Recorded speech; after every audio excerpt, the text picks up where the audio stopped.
राज्यातील नगरपालिका निवडणुकीत महायुतीच्या 10 दिग्गज मंत्र्यांचे बालेकिल्ले ढासळलेत। गुलाबराव पाटील, नितेश राणे आणि अदिती तटकरे यांच्यासारख्या मातब्बरांना स्वगृही पराभवाचा धक्का बसलाय। अंबरनाथ, बदलापूरमध्ये भाजपने श्रीकांत शिंदेंना खिंडीत पकडलाय, तर सोलापूर आणि सिंधुदुर्गात अंतर्गत संघर्षाचा सत्ताधाऱ्यांना फटका बसलाय। वर्षभरातील गोंधळ आणि मनमानी कारभारामुळे मतदारांनी मंत्र्यांची संस्थानं खालसा केल्याची चर्चा राजकीय वर्तुळात आता रंगली।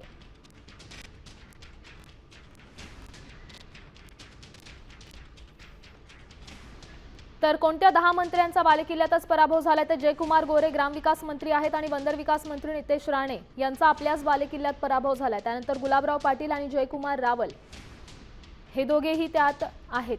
त्याचसोबत जलसंपदा मंत्री गिरीश महाजन, सहकार मंत्री बाबासाहेब पाटील यांचा देखील पराभव झाला। वस्त्रोद्योग मंत्री संजय सावकारे आणि गृहराज्यमंत्री पंकज भोयर, त्यानंतर महिला बाल कल्याण मंत्री अदिती तटकरे, केंद्रीय मंत्री रक्षा खडसे यांचा आपल्याच बालेकिल्ल्यात पराभव